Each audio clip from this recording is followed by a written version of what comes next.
Este salmo, hermanos, que acabo de leer, como lo recogen muchas de nuestras Biblias, dice, bienaventuranza del perdonado. Bienaventuranza del perdonado. Este es un salmo que es clasificado como un salmo penitencial, se le dice. Es decir, es un salmo que se caracteriza por la muestra de arrepentimiento de un pecador que ha visto la grandeza de su maldad. Este salmo, hermanos, fue llamado por Martín Lutero el Salmo Paulino, por la fuerte conexión que hay entre este salmo y las enseñanzas del apóstol. Y el salmo comienza dando una declaración general en los versículos 1 y 2, para luego pasar a describir una experiencia personal que ayuda a probar esa declaración general que él ha dado. O sea, él da una información, una oración conclusiva. Bienaventurado el que es perdonado. ¿Y por qué? Entonces, en el resto del salmo explica por qué. Da una experiencia personal para demostrar que esto es una realidad. Entonces parece como estas películas que comienzan y está un tipo en la cárcel preso. Y otro le dice, ¿por qué tú estás aquí? Déjame contarte la historia. Entonces como que vuelve para atrás, para después llegar al punto de por qué llegó a donde estaba. O sea que es más o menos la idea. Yo quiero hacerle 5 preguntas a este salmo y cada pregunta la vamos a contestar en la medida que vamos desarrollando los versículos que tenemos a continuación. La primera pregunta es, ¿en qué consiste el perdón de Dios? ¿En qué consiste el perdón de Dios? Dice el versículos 1 y 2, que es bienaventurado, que es dichoso, que es feliz, aquel cuya transgresión ha sido perdonada y aquel cuyo pecado ha sido cubierto. O sea que el perdón consiste, hermanos, en que Dios trata al hombre que ha pecado, Dios lo trata como si nunca hubiese cometido ese pecado. Como si nunca hubiese cometido ese pecado. En un sentido figurado, cuando el Señor mira al perdonado, Él ya no ve el pecado porque Él mismo ha sido cubierto. Como que usted tenga una enfermedad, una lesión, una herida, pero la herida ha sido vendada por un médico, ¿verdad? Por un enfermero. Ya eso no se ve a los demás. ¿Por qué? Porque ha sido cubierta. Pero este pecado que hemos cometido, que el salmista ha cometido, que cualquiera de nosotros hemos cometido, ya sea de pensamiento, palabras o acción, el vendaje lo pone es Dios. Y eso es importante, no somos nosotros, es Dios el que pone el vendaje. Es Dios que nos declara inocente. Y por eso, hermanos, Pablo usa este pasaje del Salmo 32 en Romanos capítulo 4, versículos 4 al 7, para demostrar que Dios atribuye justicia al hombre independientemente de sus obras. Dice ese texto en Romanos 4, del 4 al 7, lo siguiente. Ahora bien, al que trabaja el salario no se le cuenta como favor, sino como deuda. Mas al que no trabaja, o sea, al que no se esfuerza, sino que cree en aquel que justifica al impío, su fe se le cuenta por justicia. O sea, no es un esfuerzo, no es una acción mía, es creer. Como también David habla de la bendición que viene sobre el hombre a quien Dios atribuye justicia aparte de sus obras. Y cita el Salmo 32. Bienaventurados aquellos cuya iniquidad han sido perdonadas y cuyos pecados han sido cubiertos. Esto es como la historia de cierto hombre rico que había prestado en su vida mucho dinero a muchas personas. Y era muy considerado ya que trataba con cariño a todos sus deudores. Y cuando él se daba cuenta que para uno de esos deudores era imposible pagar la deuda, él ponía debajo del pagaré, de la cuenta, su firma y escribía perdonado. Perdonado. Muchísima gente quisiéramos encontrarnos con gente así, ¿verdad? Perdonado. Después que él murió, su esposa se dio cuenta de que era mucho el dinero que amparaba las notas perdonadoras y quiso cobrarlas. Tuvo que, en ese contexto de cobrarlas, eso lo llevó a juicios legales, hasta que el juez, al examinar las notas, le preguntó, señora, ¿esta es la firma de su esposo? Sí, contestó ella, no hay duda. Entonces dijo el juez, no hay nada que obligue a esta gente a pagar cuando fue su propio esposo que escribió la palabra perdonado. No hay nada que los obligue. Y nosotros sabemos, hermanos, que el pecado en el hombre Dios lo ha perdonado, Dios lo ha cubierto. ¿Por medio de quién? De la obra redentora de Cristo, por lo que Él hizo en la cruz del Calvario por todos nosotros. Las vestiduras nuestras fueron manchadas por el pecado, fueron puestos en Cristo y por eso, hermanos, la ira de Dios se derramó sobre él. Y viceversa, las vestiduras de la justicia de Cristo fueron puestas sobre nosotros y de esa manera nuestros pecados fueron cubiertos. O sea que no es que nosotros nos convertimos en justos, es que Dios nos declara justos. Se nos pone la vestidura de Cristo a nuestra cuenta. El perdón divino para el hombre, es un perdón judicial. Un perdón judicial. Pero también, hermanos, existe otro perdón, que es el perdón relacional. Es el perdón relacional. Ya no somos enemigos de Dios, ahora somos hijos de Dios. Pero hay una relación padre-hijo que muchas veces se afecta. ¿Por qué? Por nuestros pecados. Como Cristo le dijo a Pedro, recuerdan cuando se estaba hablando de que había que lavar, tenía que lavarle los pies, que Pedro no quería, y Cristo le dijo, bueno, si no te lavo no tienes parte conmigo. Y dijo, no, pues, báñame entero entonces, Señor. ¿Cuál fue la respuesta de Cristo? No, solamente los pies, porque los que están lavados no tienen necesidad de lavarse de nuevo, sino solamente los pies. Los cristianos tenemos que lavarnos los pies. Y eso que nos enseña de este perdón de Dios en el Salmo 32, hermanos, es algo continuo y constante. Dice, en cuyo espíritu no hay engaño. O sea, esa persona que busca ese perdón de Dios lo hace con sinceridad de corazón. Lo hace con el deseo sincero de buscar el perdón. Ahora, hermanos, la realidad es que muchas personas no gozan del perdón de Dios. Y eso nos lleva al versículo 3. Vamos a Salmo capítulo 32, versículo 3. Dice el texto ahí. Mientras callé mi pecado, mi cuerpo se consumió. O sea que, aunque es importante, es vital ese perdón de Dios, muchas veces los cristianos no gozan de ese perdón. Es como una historia ficticia de un rey que le gustaba mucho vestir las mejores ropas. Pero ¿qué pasa? Que un día 2 charlatanes fueron a la ciudad diciendo que tenían la mejor ropa del mundo, la ropa más fina. La diferencia es que solamente la gente inteligente podía ver esa ropa. Para el estúpido era invisible. Y el rey, ¿verdad?, mandó a 2 siervos para revisar. Y entonces los charlatanes le enseñaron, mira qué lindo el vestido. Y los siervos, para no pasar de estúpido, dijeron, ay, sí, qué lindo se ve. Y entonces se lo llevaron al rey. El rey dijo, mira qué lindo el rey. Y el rey vio lo mismo que ustedes están viendo ahora. ¿Qué ustedes están viendo? Nada. Pero él no quería pasar por estúpido. Y entonces él dijo, está bien, yo me voy a poner esa ropa. Y se la puso y había un desfile entonces en la ciudad. Y ahí salió el rey, hermano, en el desfile. Con esa ropa. Y toda la ciudad estaba callada, nadie se atrevía a decir nada, porque nadie quería pasar por estúpido. Hasta que al rato un niño dice, mami, le dice, pero si el rey está desnudo.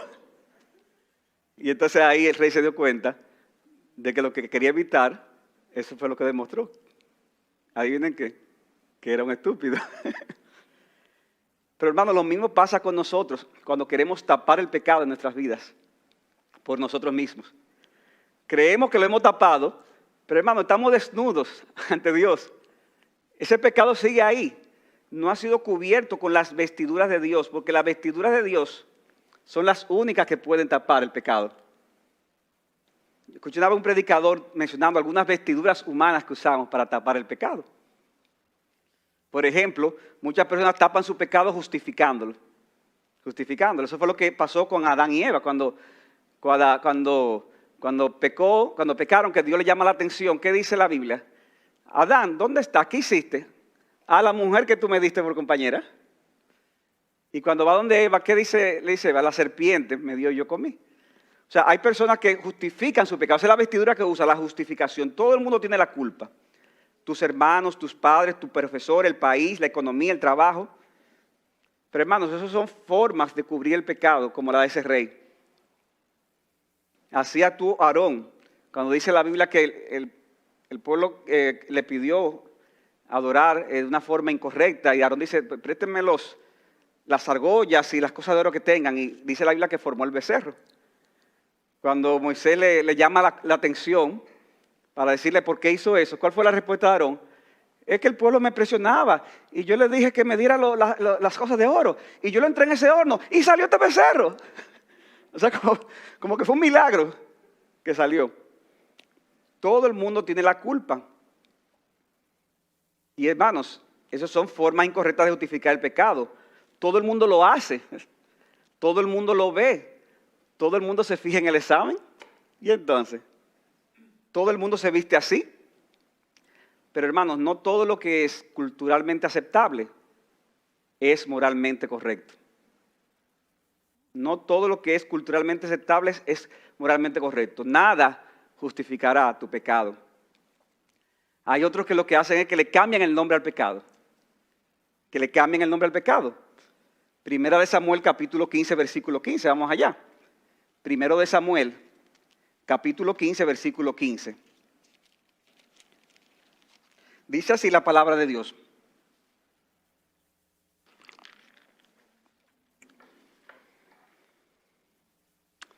Cuando Dios le dio la orden a Saúl de que destruyera todo, pero él no lo hizo, Samuel le pregunta, ¿qué hiciste?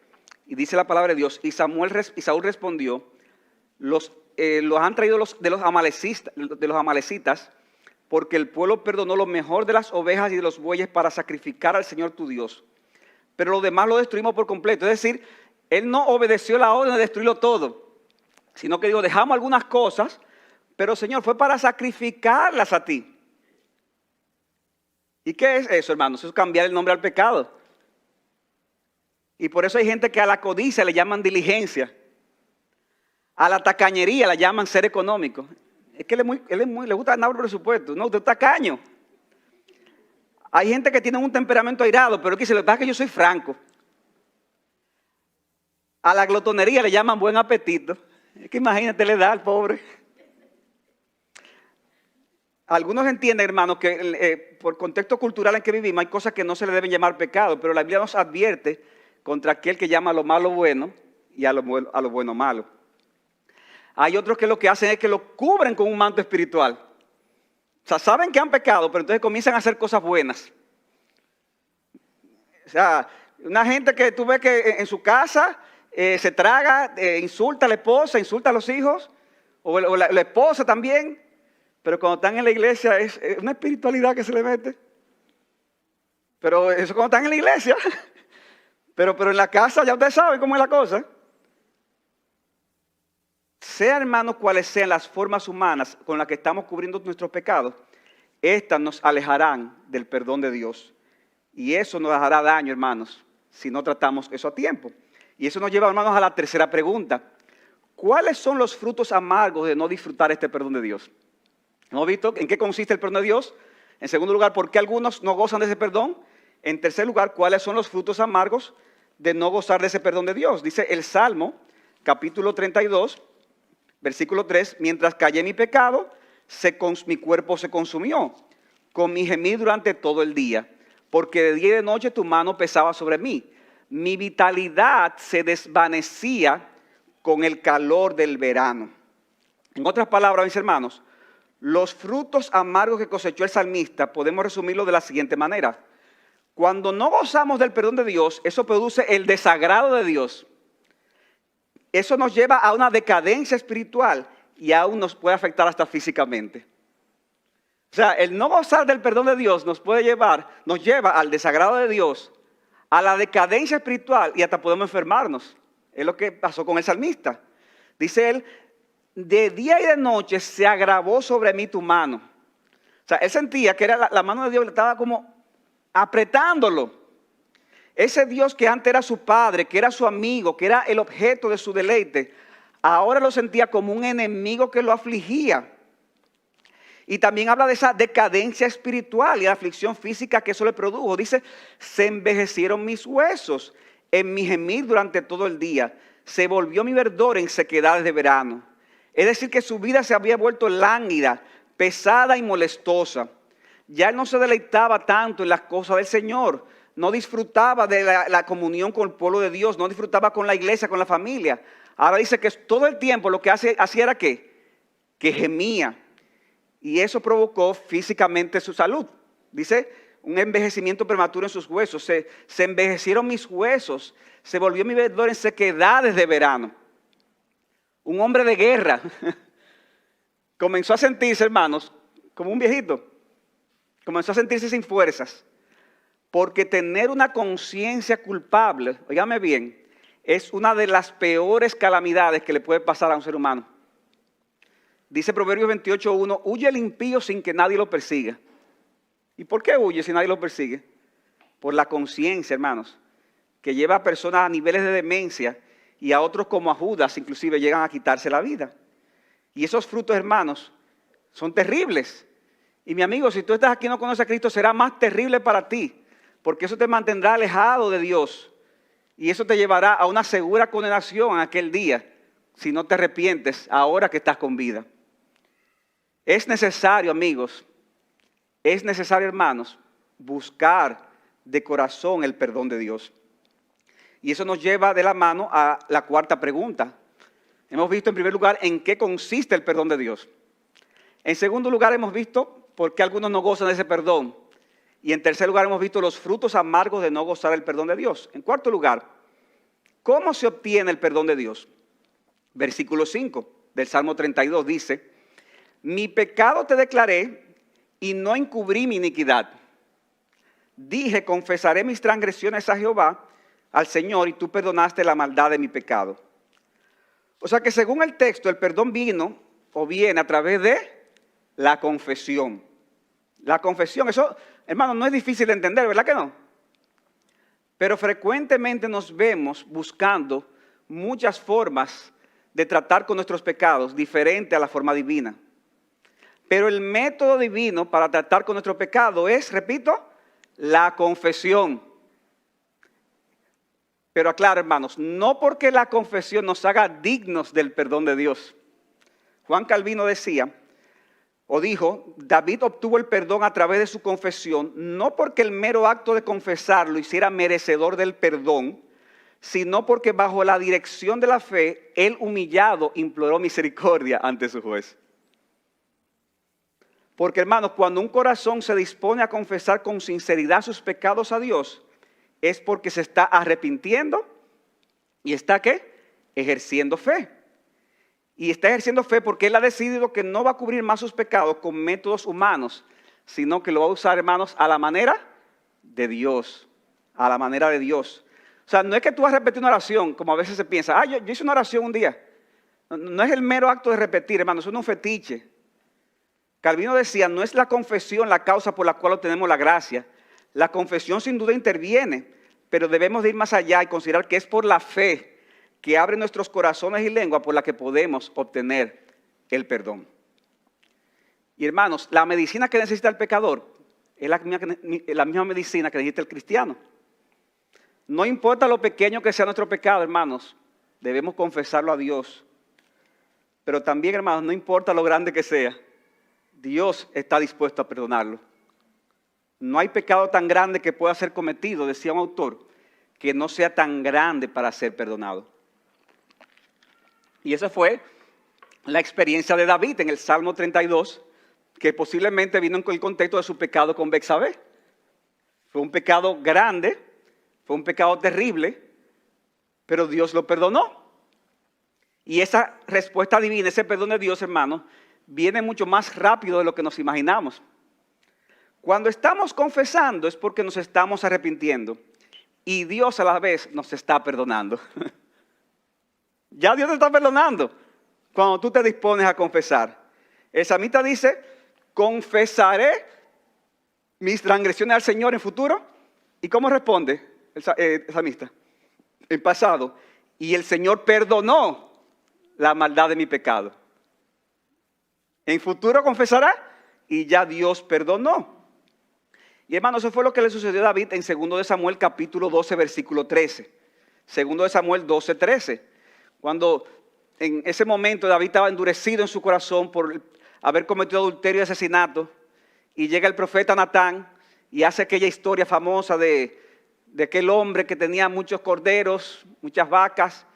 Pero aquel hombre pobre que nada más tenía un corderito.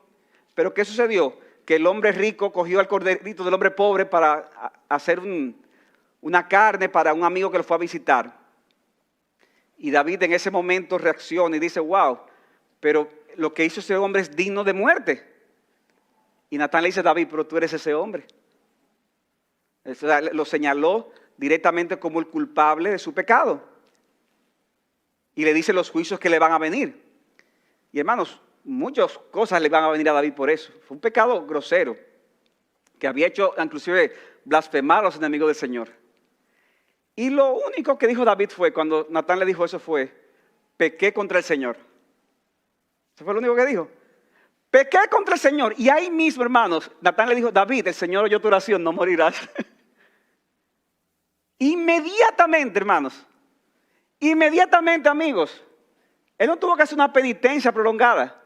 Él confesó sus pecados y Dios lo perdonó.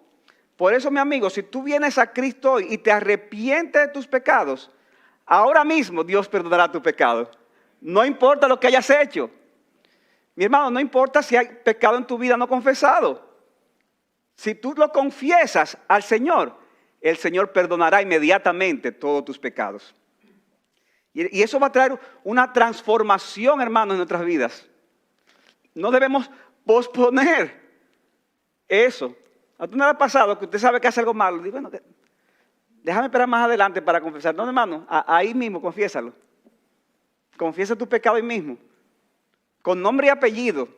No en general, ¿verdad? Señor, perdona mis pecados de este día. No, confiésalo con nombre y apellido.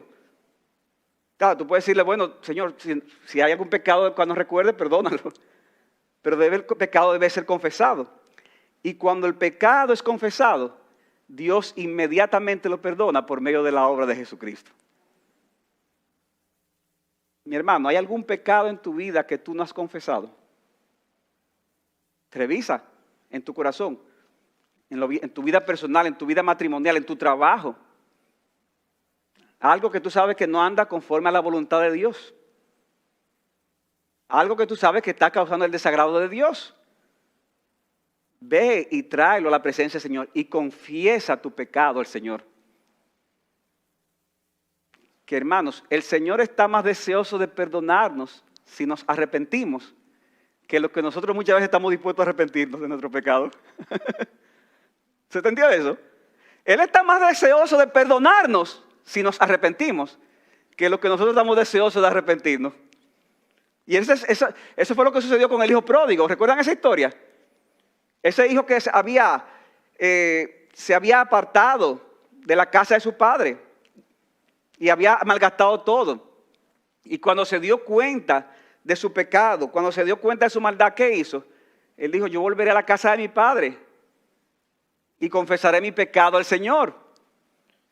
Y dice la Escritura que el hijo pródigo, cuando se decidió volver, todavía estaba a lo lejos y su padre lo vio de lejos y el padre corrió a donde él.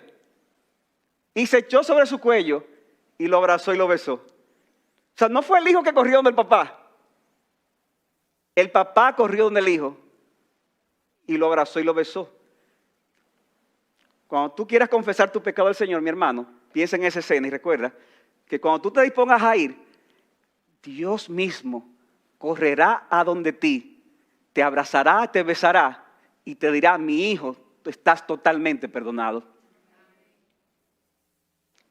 Y eso nos lleva, hermanos, a la quinta pregunta. ¿Cuáles son los resultados de obtener el perdón de Dios? ¿Cuáles son los resultados de obtener el perdón de Dios? Versículos 6 al 11. Bueno, podemos resumirlo de la siguiente manera. En primer lugar, el cristiano que es perdonado entiende que ese mismo Dios que lo afligía, ahora es el mismo que de forma gozosa lo protege y lo libera. El cristiano entiende que ese Dios que lo afligía es el mismo que ahora de forma gozosa lo protege y lo libera. Versículo 6. Por eso, todo santo ore a ti en el tiempo en que pueda ser hallado. Ciertamente la inundación de muchas aguas no llegarán estas a él. Tú eres mi escondedero, de la angustia me preservarás. Con cántico de liberación me rodearás. Primero era un enemigo que lo estaba aprisionando, ¿verdad? Que su mano lo estaba aplastando. No, ahora es alguien que está con él. Ahora es alguien que lo protege y de forma gozosa. O sea, mira, yo estoy con gozo aquí al lado de ti para que no te pase nada. Yo no voy a dejar que las aguas te ahoguen. Van a pasar momentos que tú vas a sentirlo, pero no, la inundación de muchas aguas no llegarán estas a él, porque yo seré tu refugio.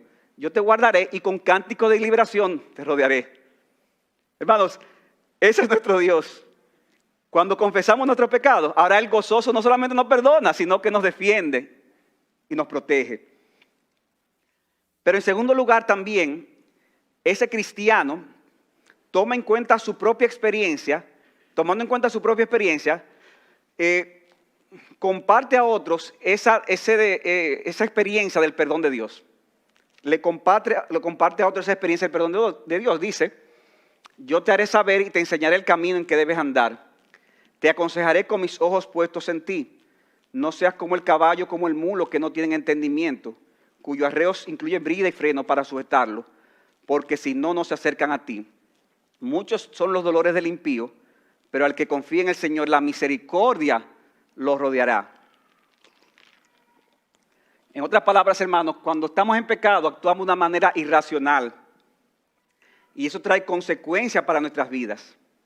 Dice, muchos dolores habrá para el impío, pero el que espera en Jehová, ¿qué dice? Le rodea la misericordia. Le rodea la misericordia. Y finalmente dice el Salmo aquí, el cristiano que experimenta el perdón de Dios, quiere que otros compartan el gozo de haber recibido el perdón de Dios. No solamente el perdón de Dios, sino el gozo de recibir el perdón de Dios. Y por eso concluye el Salmo diciendo, alégrense en el Señor y regocíjense justos, den voces de júbilo todos ustedes, los rectos de corazón. O sea, que ese Dios que antes lo afligía, ahora le produce gran gozo. Un gozo que lo llevará a cantar con júbilo al Señor, mis hermanos. Porque mi amigo o mi hermano, no importa cuáles pecados tú has caído, óyeme bien, no importa lo duro que sean ahora mismo las consecuencias de tu pecado. Si tú has buscado de corazón la misericordia de Dios, tú también puedes tener ese gozo. El gozo de saber que eres perdonado por Jesucristo. El gozo de saber que estás en paz con Dios. El gozo de saber que no importa lo vil y menospreciado que te puedas sentir, Dios te ve en Jesucristo y ahora Él te ama con un amor que está por encima de todo entendimiento. Y ahora tú puedes decir a los demás de dónde te sacó Dios, como el testimonio que oíamos ahorita, que de lo vil y menospreciado te escogió Dios para avergonzar a los sabios, que lo débil del mundo escogió Dios para avergonzar a los fuertes y lo que no es para avergonzar lo que es, así, a fin de que nadie se jacta ante su presencia. Dios nos sacó del fango, mis hermanos. Ahora tenemos el gozo del perdón de Dios y podemos proclamar a otros ese perdón de Dios. Y hermanos, para concluir yo quiero dar unas breves palabras, y es que tú dices que Dios te perdonó. Una evidencia del perdón de Dios será que tú vas a estar dispuesto a perdonar a otros. Hay gente que dice, sí, Dios me perdonó, pero hay del que me haga algo. Como decía el pastor Sugel, ¿verdad? Hay gente que dice a Dios, Señor, yo soy un gusano, pero hay de aquel que me diga gusano. Pero ven acá, ¿por Dios no eres un gusano? Si tú fuiste perdonado por Dios, tú tienes que saber que eso se va a evidenciar en que tú vas a estar dispuesto a perdonar a los que te ofendieron. De modo que hay una marca para tú saber si es verdad que tú has sido perdonado por Dios. En segundo lugar, recuerda que la confesión va seguida de un apartarse del pecado. Porque hay gente que confiesa y vuelven, perdóname Señor, pero ahí mismo, o sea, y vuelve lo mismo. Dice Proverbios 28:13, el que encubre sus pecados no prosperará. Pero el que los confiesa y se aparta, ¿qué? Alcanzará misericordia. El que lo confiesa y se aparta, alcanzará misericordia. Finalmente, mi amigo que estás aquí, o que me escuchas por las redes, recuerda que la oportunidad de la confesión no durará para siempre. No durará para siempre. Al llegar a una ciudad, cierto noble que andaba viajando mandó a fijar un anuncio. Pagaré las deudas de cualquiera que venga a verme mañana entre las 8 de la mañana y las 12 del día. Y la gente comenzó a burlarse, y este es loco. Y llegó el día siguiente. A las 8 de la mañana no había nadie. A las 9 no había nadie. A las 10 no había nadie. A las 11 no había nadie. Hasta que después de las 11 y pico llegó un hombre, pobre hombre, con mucha timidez y con vergüenza, le dijo, Señor, ¿es cierto que usted ha prometido pagar las deudas de cualquiera que venga a verle? Sí, efectivamente. ¿Cuánto usted debe? Tanto. Cogió un cheque. Mira, pero quédateme aquí. Vamos a esperar a que llegue de las 12. Media hora más tarde, ya casi cerrándose, llegó otra persona con la misma pregunta. Y yo, sí, yo estoy dispuesto. ¿Cuánto tú debes? Yo debo tanto. Entonces, anotó, ¿verdad? Ahí lo que lo debía. Quédate aquí. Hasta que finalmente llegó las 12 del día y él los despachó a los dos. Al salir a la calle se hallaron con muchos estas dos personas y comenzaron a burlarse de ellos. ¡Wow! Ustedes sí son estúpidos, ustedes sí son crédulos. ¿Y cómo ustedes creen que eso es verdad? Eso no es cierto. Pero grande fue su sorpresa cuando vieron, hermanos, que esos cheques que tenían a la mano eran reales, eran verdaderos, que esas deudas habían sido pagadas. Entonces corrió la multitud hacia la casa para que ese señor también le pagara sus deudas. Pero hermanos, ya era demasiado tarde. Amigos, era demasiado tarde. La puerta de la casa ya estaba cerrada. Ya no había oportunidad para que la deuda fuera cancelada. Y tuvieron que volverse entristecidos por no haber creído en la palabra de ese viajero.